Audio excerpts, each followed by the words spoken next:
Ever notice how you come across somebody once in a while you shouldn't have messed with? That's me. I am not an African American. You're Oreo cookie, white in the inside and black on the outside. I don't have an afro, I have an Amerifro. Talking that idiotic stuff you talk about, I will slap you. Go ahead. Make my day. Black as the ace of spades, but 100% American. Heard around the world by everybody and their mama. The Jesse Lee Peterson Radio Show. Uniting the races with truth instead of dividing them with lies. We also rebuilding the family by rebuilding the man. I am Jesse Lee Peterson. Welcome to the second hour of the show today. A lot of stuff to cover, folks. I have to tell you. I have with me for a few minutes here Jamiel Shaw, Sr. He's the father of Jamil Shaw, Jr., who was murdered on March 2nd, 2008 by a Hispanic gang member who is an illegal alien, by the way, here in Los Angeles.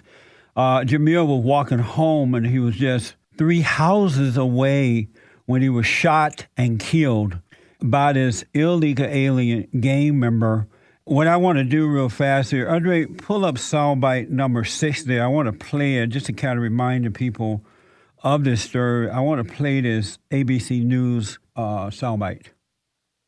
His murder sparked a movement. 17-year-old Jamil Shaw II, a highly recruited high school running back, was allegedly gunned down by reputed gang member Pedro Espinosa. Then investigators learned Espinosa was also an undocumented immigrant. Now, 4 years after the shooting, Espinosa is on trial for capital murder. Jamil's mother was in the Army serving in Iraq when it happened. Jamil Sr. says he is still tortured by the loss. I'm all the above. I'm upset, I'm angry, I'm depressed, I'm missing, it's every day is something different, but it's 24 hours a day. That's amazing. Jamil Sr. is here to talk to us about that and update us on this case that finally came about after 4 years. Jamil, welcome to the show, sir. Hey, thank you, Mr. Peterson. Thanks for having me. I appreciate having me. Every time I read about this case or hear about your situation, it breaks my heart. And again, my prayer goes out to you guys, you and your family. At this point, how are you doing? Oh, we're just trucking along, still in the beginning of our new life, I call it, when my son was murdered. Yeah. I tell you, but we were born again, so to speak, not religiously, you know what I mean? Right, I know exactly what you mean. Finally, you guys are getting your day in court. The trial started last week. What took it so long? Why 4 years? Why did it take 4 years to go to court? Well, they wanted they wanted people to forget about it because they had a motive of how they wanted to work this trial, and they needed people to be asleep, not know what's going on, so they can get their agenda across. So what's happening right now in the courts? I read that you are going to testify. You testified already? Yeah, Friday. I testified Friday, and that was the end of the prosecution. I was the last witness. Uh-huh. The defense was supposed to have their start their case Monday, which was yesterday, and they had no witnesses. No one. They only had 3. They had 2 police officers and 1 probation officer, and they were going to verify that Espinosa registered as a gang offender. And then they closed. They had no witnesses. They had nothing to dispute. Nothing, but we knew that because they had a preliminary. Well, they had a evidentiary hearing, and that's when they tried to get in everything. That they want to get in on my son, even though we're the one that's dead. We're defending ourselves like we did the damn murder. I know, but, and this guy was an illegal alien, so he was a criminal just in that area alone. Yeah, and he was in jail. When he murdered my son, he was out of jail one day. He was in jail for assault with a deadly weapon, battery on a peace officer, resisting arrest, and then they gave him 8 months, only 8 months in the county jail, and let him out 4 months early. Same day he got out, he killed my son. Wow. And nobody called ICE. Had you seen this guy, before the trial? Had you gone face to face with him? No, they just one time in the last 4 years that he actually looked, and he looked me right in the eye, and then tried to go like, "Hey, how you doing?" Kind of nod. I couldn't believe it. It was like, "Hey, Oh my God, I was so mad. I couldn't believe he would speak to me like I was, hey, how you doing today? So this was one time before you saw him in court? No, I never seen him on the streets nowhere. Oh, this was in the court. This was in the court. Yeah, Wow. we never knew him. He just stumbled over here because, according to the testimony, that he stumbled up over here because they were looking for money. But he was out on an assignment. We found out in the court, you'll get it when you get the transcripts, that there's a death squad they have over here on Redondo and Adams, and it's called the Alskay Clique.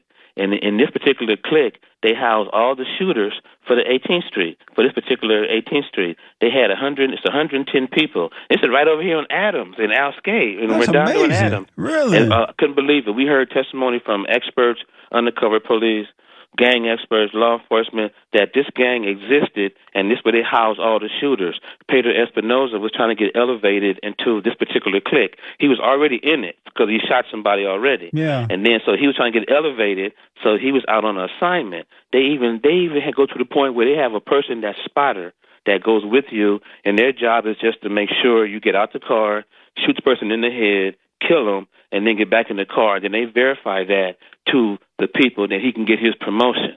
It's crazy how it's going on. Right here in the city, Sheriff Department know about it, LAPD knows about it, and they're all over the place, different 18th Street cliques, MS-13, and they all have shooters and shot callers housed in one spot, and they just go out and kill on command. Espinosa was told to go in a certain neighborhood and find somebody black to kill. And that's what he did. He just stumbled up on my son because no one had any money. They went to the ATM machine. They made the girl driving the car go to the ATM machine to get some money. She couldn't get any money out. So then they thought my next-door neighbor could give them some money. They went to my next-door neighbor's house, and then as they were and they saw my son around the corner, but the girl wouldn't stop.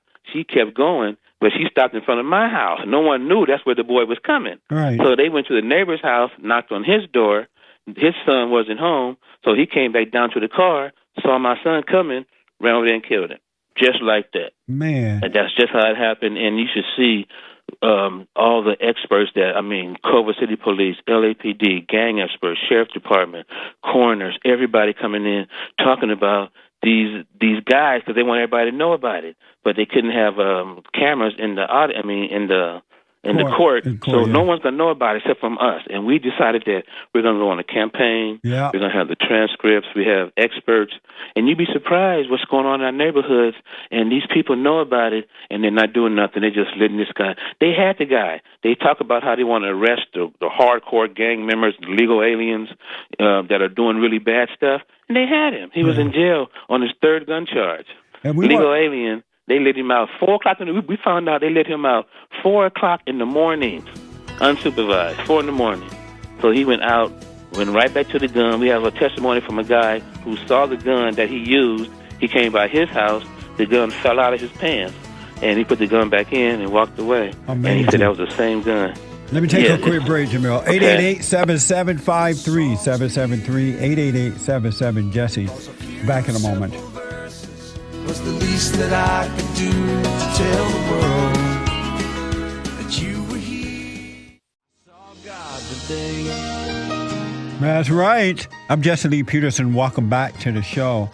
Taking your phone calls at 888-7753-773. Toll-free number 888-77-JESSE. I want to go quickly back to Jamil. Jamil, your son, just so the folks would know, your son had no criminal record. He was not involved in gangs, or he was a good kid. Tell them the age and a little bit about your son. Oh yeah, he was 17. We've been playing little league sports since he was 5. I coached pretty much everything he did until he got to high school, and I told him that, sometimes you got to move on to people that know a little bit more. Yeah. I'm still here to help you, but, you got some new coaches now. So, yeah, he was really a good kid, extremely social, didn't like to fight, wasn't getting in any trouble, never been arrested, never been suspended from school, 3-time MVP, player of the year, all city. Wow. Getting recruited. We were getting phone calls from Rutgers, Stanford, West Virginia, all the small schools, even the high schools, because he still had 1 year left of high school. He was only in the 11th grade when he was killed. Amazing. And he was already getting eyes from different, and no gangs, no gang files. And then, of course, they tried the smear campaign for 4 years. Yeah. We went through smear campaign. I Oh, my remember. God, it was treacherous. And now that it was time for the evidentiary hearing, it's okay. Now it's like poker. Okay, what you got, So they came out, the prosecution, this is all we got on this guy. Judge let everything in. Then they said, okay, this is what we want to get in. They couldn't prove none of it. The judge things have to be proven. You can't just say stuff when you go to court, That's right. The judge said, you got to prove this stuff. None of it can be proven. They had 4 years to make my son the worst person they could, and then it became time for the trial. They couldn't get anything in because none of it was true. Stuff was photoshopped. Stuff was lied. They had people lying about stuff, and then when it came time to prove it, they couldn't. Yeah. So they, it wasn't true from the beginning. The judge knew it wasn't true. They didn't prove it. Plus, on top of that, their investigator that's working for the legal alien is a guy named Reggie Mayweather. You might know him. He was a captain in the LAPD, Yeah, and for a black familiar. man. Yeah, to be a black man and to rise to captain in the LAPD, that's a major deal. Yeah. Now this guy's retired. Now he's working on this case. He's helping Espinoza try to get stuff on my son, and he's doing it for 4 years. Still couldn't find nothing. A connected captain, because nothing was there. They had all the gang experts. They went through my son with a fine-tooth comb. He was clean, and the court system thought he was clean, and, the other guy wasn't, and they used people to try to smear us because actually what they wanted was the Jamil's Law. Jamil's Law is targeting illegal alien gangs. Yeah. We couldn't get the city council to even go for that. Before I get to the Jamil's Law, I want to ask this. Is it true that during this trial, you or your attorney could not mention that this guy is an illegal alien? Oh, yeah. That was the only thing that they was able to get the judge to agree on, was that we could not mention he was an illegal alien because the judge thought that would be prejudicial to the jury, because the judge knew if the jury heard that part, even though they know everybody in that jury lived in L.A., so they heard about the case. Yeah. So, but they said they'd be partial. We'll hear the facts first, even though no one denied not knowing about it, because he asked everybody. They couldn't find nobody never heard of it. So it was like, okay, but can you hear the evidence first before? And then people, yes, we can listen to the evidence. And they got the judge to say, okay, you can't bring that in. And guess what else they didn't want to bring in? They didn't want to let Jamil's mother wear her military uniform. Really? The defense team spent almost an hour on that one subject of arguing she could not wear her uniform in the court, and the judge said no, she can wear it. Oh, she good. Can wear it proudly. Yeah, that's she's right. wearing it proudly. Yeah, I mean, the judge was like, wait a minute, why should she do that? Oh, Your Honor, because they're going to find out that she was in the country, out the country Jamil, serving her. can you stay for another segment? Sure. Okay, let me take a quick break. 888-775-3773. Back in a moment. Down,